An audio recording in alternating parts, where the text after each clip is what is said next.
2003 29 नवंबर का दिन एक साधारण लड़की अपने घर से विद्यालय की ओर निकलती है। उसको कुछ पता नहीं था कि आज उसके साथ क्या होने वाला है, और तभी एक जत्था आता है डकैतों का, उनका अपहरण हो जाता है। वो लड़की जिसने सोचा था कि आज वो स्कूल में जाएगी, कुछ नया सीखेगी, कुछ नया पढ़ेगी, लेकिन उसके साथ एक ऐसा हादसा हो जाता है। उनका नाम है रेनू यादव। लोग ये भी कहते थे कि जितना सुंदर है वो, दस्यु सुंदरी के नाम से उनको जाना जाता था, उतना ही खुखार उनका रूप भी है, लोग ऐसा भी मानते थे। उसके बाद फिर कुछ दिनों बाद जिसके साथ उनका अपहरण हुआ था, उन्होंने उन्हीं के साथ अपना जीवन व्यतीत करने का फैसला भी लिया और अपने आप को सरेंडर किया, आत्मसमर्पण किया।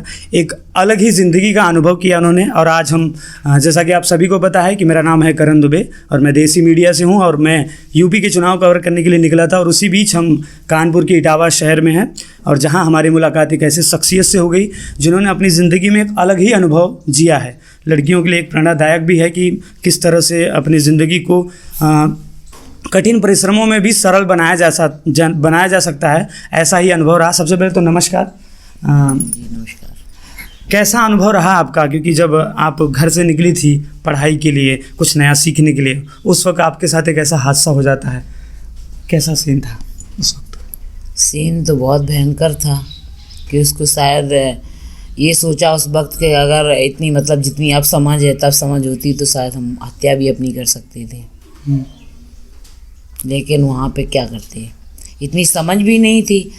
मतलब घर से स्कूल और इतना मतलब इतनी छोटी लाइफ में, स्टूडेंट लाइफ में क्या कर सकता है बताइए। कक्षा 8 पास करके 9th में एडमिशन हुआ, और इतनी कोई ज़्यादा मतलब दिमाग भी नहीं था कि मर जाएं ऐसा अगर मेरे साथ हुआ।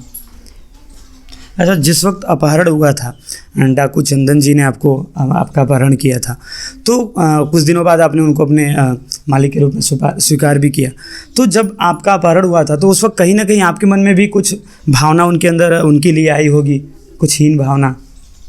नहीं, हम तो मतलब उनसे बोलते ही नहीं थे। 15-20 दिन तो बिल्कुल बोले ही नहीं, हम रोते ही रहते थे। मेरे छोटे छोटे भाई थे, हम सब लोग, मतलब सबसे बड़े हम थे, 3 मुझसे छोटे भाई हैं, एक छोटी बहन है।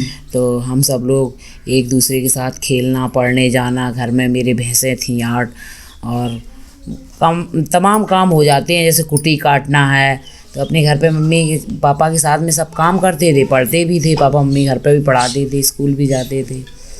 तो हमें बहुत घर की याद आया करे। मम्मी पापा से हम कभी दूर नहीं हुए, अपने भाइयों से।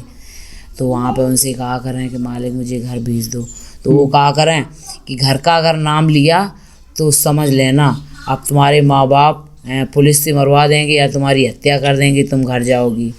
तो हमने भेज दो मुझे, वो जाने ही नहीं देते थे। अच्छा, तो बीहड़ों में कैसा रहन सहन था? बीहड़ का रहन सहन क्या भैया, मुश्किल भरा हुआ था। हाँ, बहुत एकदम। कभी रोटी दोनों टाइम खा ली तो कभी मतलब 2-3 दिन भूखे ही अपने नमकीन से बिस्किट से काम चलाओ। खाने वाने का प्रयोजन कैसे होता था? गांव के लोग संपर्क में रहते थे, उन्हीं से खाना पीना। मतलब जंगल में राशन कच्चा जाता था, कभी जैसे मुठभेड़ हो गई, पूरा सामान चला गया, तो गांव से लोग 1-1, 2-2 डलियां पूड़ी ले जा रहे, सब्जी भी ले जा रहे।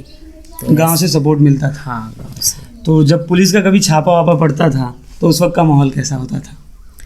अरे उस वक्त का माहौल तो ऐसा होता था, मेरे सामने 2-3 बार तो मुठभेड़ हुई। एक बार तो सुबह 5 बजे हुई, सलीम का कोई भांजा पकड़ गया था। तो भैया अपनी कोई मतलब सही से जो लैटिंग कर रहा था उसने पैंटी तक नहीं पहन पाई, और मतलब सो रहे थे ऐसे ही, कोई जूता पहन पाए कोई नहीं, कोई मतलब ऐसे ही सब भाग पड़े। तो उनके साथ में जो महिलाएं थीं, अब महिलाएं रात में वो अपने कैसे भगवान जाने, वो सब कपड़े उतार के, पैंट पहन के और ब्लाउज पहन के भाग रही। गांव में हम लोग घुस घुस के निकल के भाग के जा रहे हैं, बहुत बुरी हालत थी। शुरू में जैसे अब एक साधारण लड़की से डाकू के रूप में परिवर्तित होना, तो क्या चलाना वालाना तो कुछ आता नहीं था उस वक्त आपको? कैसे सीखा, क्या कुछ उन लोगों ने सब सिखाया। मतलब असला खोलते थे और कहते थे देखो अगर कोई पुलिस आ गई, अगर तुम पुलिस की तरफ भगी तो पुलिस तुम्हें मार देगी, और सीखो इसके मतलब इसको कैसे खोला जाता है, क्या किया जाता है। अगर बाई चांस तुम्हें पकड़ों ने पकड़ लिया तो तुम कैसे छूटोगी। मतलब पूरी शिक्षा दीक्षा दी जाती है। हाँ, तो मतलब कुश्ती वगैरह मालिक एक पहलवान वहीं पे था, वो मालिक को कुश्ती सिखाता था और मालिक मुझे भी कुछ दावा सिखाते थे कि जैसे पकड़ों ने पकड़ लिया तो तुम कैसे बचोगी। इतना दौड़ फिर होता था, हमेशा भागना फिरना, खान पान क्या होता था कि इतना एक्टिव रहना? खान पान तो नॉर्मल की कुछ और? नहीं, खान पान तो सब यही रहता था। दूध के हम लोग बहुत शौकीन थे। दूध चाहे 100 कोस की दूरी पे हो, दूध वहाँ भी पहुँचता था। गांव वाले से सपोर्ट मिलता था, समर्थन मिलता था। तो जब अपहरण नहीं हुआ था उसके पहले इन सब चीज़ों को लेकर आपके मन में क्या भावनाएं थी कि कैसा होता है ये लाइफ? जानते ही नहीं थे, ये सब चीज़ मुझे पता ही नहीं थी क्या ये क्या डकैत हैं, क्या ये सब दुनिया है, कोई पता नहीं। अपने गांव में पढ़ने जाते थे तो सोचते थे गांव में कभी कोई पुलिस वाले आ जाएं तो सोचते थे कि कभी बड़े हो जाएंगे, पढ़ेंगे लिखेंगे, हम भी वर्दी पहनेंगे। और देखो सब लोग नमस्ते करते हैं, सर जी नमस्ते, सब लोग मुझे भी नमस्ते किया करेंगे, हम ये सोचा करते थे। बचपन में क्या बनना चाहती थी आप? बचपन में क्या, और कोई दुनिया देखी नहीं थी। गांव में कभी कभी पुलिस पहुंच जाती थी तो लोग डर के भाग देते थे, तो हम सोचते थे सबसे अच्छी यही नौकरी है, इतने पढ़ जाओ जो पुलिस में लग जाओ। तो हम, मेरे पापा, मतलब मेरे घर पे 8 भैंसें रहीं, तो पापा कहते थे कि खूब खाओ पियो दूध और मतलब पुलिस में लगवाएंगे। तो हम बहुत मतलब पढ़ने लिखने में भी ठीक ठाक थे। पापा हमारे घर पे पढ़ाते थे और स्कूल में पंडित जी पढ़ाते थे। अच्छा, अभी कितने बच्चे हैं आपके? मेरे 4 बच्चे हैं। अच्छा। 3 बेटियां 1 बेटा। तो उन लोगों की पढ़ाई कैसे चल रही है, क्या सोच रही हैं, कुछ नया? अभी तो भैया 2 साल से वो लॉकडाउन ही चल रहा है, घर में बच्चों को गाइड करते हैं प्रधान जी और हम भी करते हैं थोड़ा बहुत। अब बच्चों में रह के कुछ हम भी पढ़ लेते हैं बुकों से, हैं। और कभी कभी ऐसा होता है कि बच्चे मुझे ही पढ़ाने लगते हैं। बच्चों को पता है इतिहास आपका? नहीं, बिल्कुल नहीं। कभी सोचा कि अगर पता चलेगा तो वो क्या? हाँ, बच्चे सोचेंगे कि ये सब क्या है, उन्हें तो ये कोई लाइफ ही पता नहीं है हमारी। वो तो यही जानते हैं कि साधारण। मन में आता है कि कभी बताएंगे बड़े हो जाएंगे तो? अब ये नेट दुनिया का सिस्टम चल गया तो बच्चे खुद ही जान। हाँ, मेरी बेटी है ना बीच वाली और बड़ी, वो फ़ोन सब कहते हैं कि वो डालो क्या नाम रेनू यादव करके, तो वो सब देखते हैं, कहते हैं मम्मी ये क्या है, डकैत में सब बता रहे हैं। तो हमने बेटा ये सब नहीं देखो, ये तो बहुत बेकार कहानी है। अच्छा। तो मेरी बीच वाली बेटी, छोटी बेटी, ये सब फ़ोन लेके सब वही देखेंगे, ये मम्मी का देखो ये सब क्या चल रहा है। उनको लगता है कि हाँ। अच्छा, आपके बच्चे शायद बिहार में ही हुए थे? नहीं, हाँ, बच्चे तो यहीं सब हुए। अच्छा, राजस्थान में या? एक बेटी हुई थी। अच्छा। बड़ी, हाँ, मालिक से। उस वक्त आप थी जब चंदन जी का वो हुआ था ध्यान? आप साथ में थी या नहीं? हाँ, साथ में थे, 2 दिन आए हुए थे मुझे। अच्छा, क्या सीन था उस वक्त? मैंने देख ही नहीं पाया। अच्छा, कैसे क्या ये सब हो गया, कोई मुझे पता ही नहीं। हम तो ऊपर थे, वो लोग नीचे बैठे आपस में बातचीत करते रहे, और करते करते कैसे क्या कर दिया मैंने नहीं जाना। किसने मारा था उनको? रामवीर गुर्जर ने। अच्छा, तो फिर आप उसके बाद उनसे आपकी मुलाकात हुई थी? किससे? रामदीन गुर्जर सिंह से। गुर्जर? अरे उसने सारे मेरे गैंग के असले छीन लिए, तो हम जान ही गए कि सब इसी की मतलब पूरी कहानी है। असले भाई क्यों छीन लिए? हम कहे मेरे मालिक कहाँ, और उसने मेरे पूरे गैंग के असले बटोर के और किसी एक गांव में रखने चला गया। अच्छा। तो हमने कही ये सब दादाजी क्या है? बोले कि अरे क्या नहीं, कायदे में रहो यहीं पे, लड़कन से कहिए सब भाग जाइए, गैंग में दिखाई और न दियो। तो भैया लड़की सब भाग गए, 3 लड़के रुक गए वहाँ पे। बोले मालकिन तुम्हें छोड़ के नीचे, अब जो बहुत तुम्हारे संग बुरा काम करे है।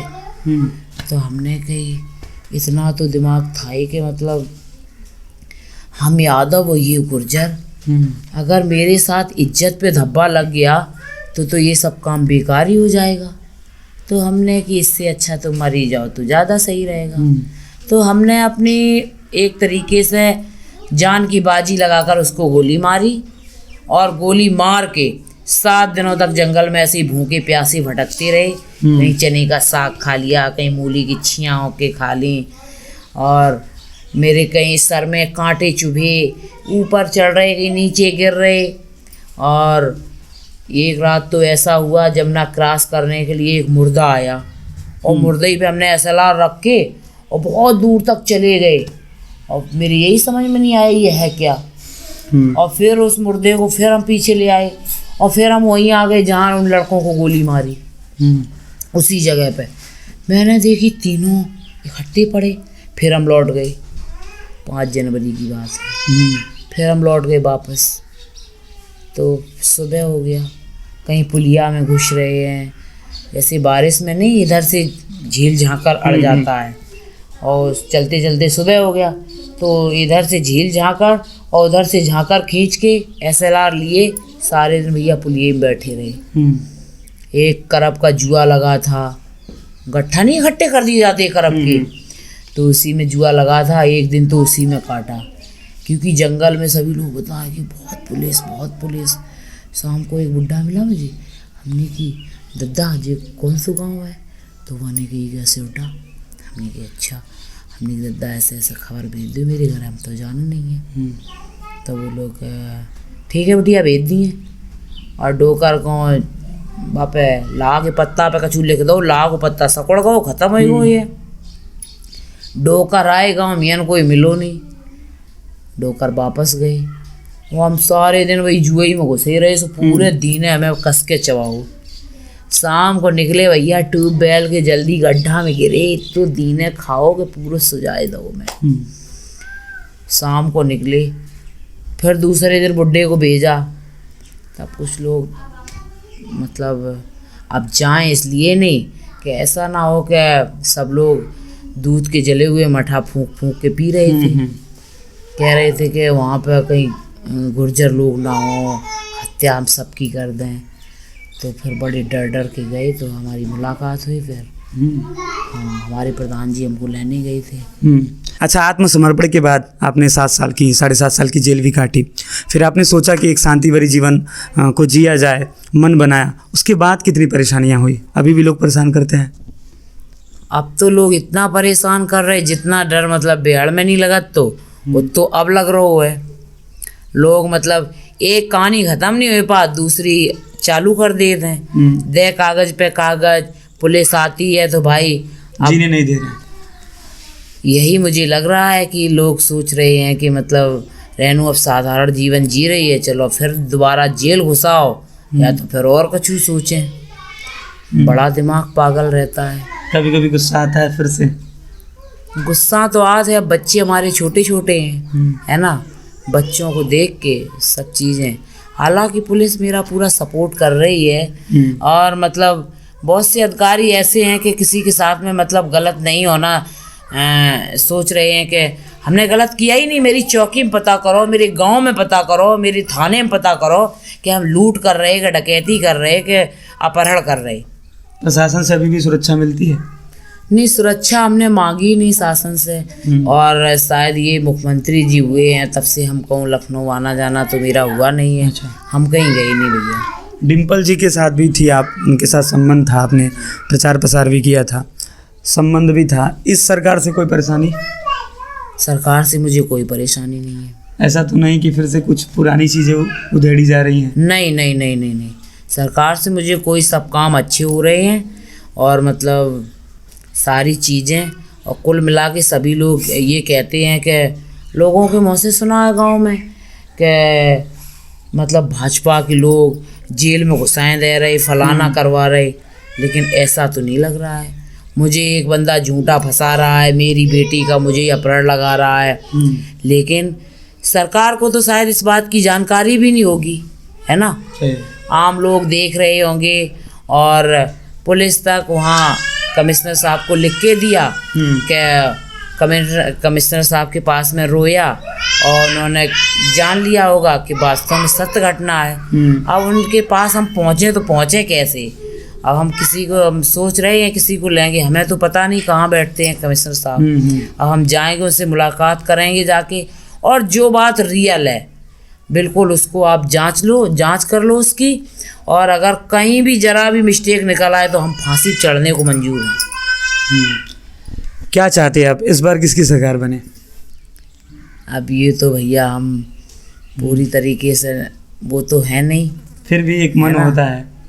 हाँ, अभी भी वो तो सब चीज़ें हैं, लेकिन बहुत सी चीज़ें जानते हुए भी नहीं कही जा सकती हैं।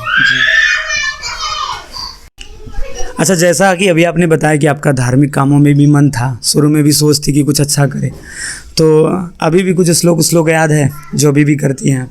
जैसे कोई करते मंत्र कुछ गायत्री मंत्र भी करते हैं। सुना दीजिए। ओम भूर्भुवस्वः तस्य वितुर्वरेण्यं भर्गो देवस्य धीमहि धियो यो न प्रचोदयात्। बड़ा बढ़िया।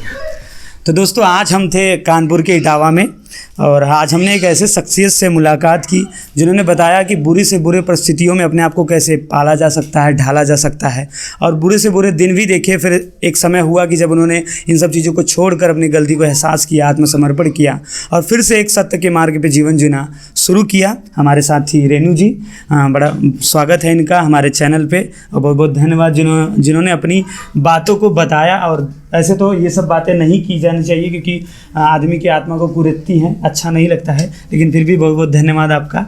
नमस्कार।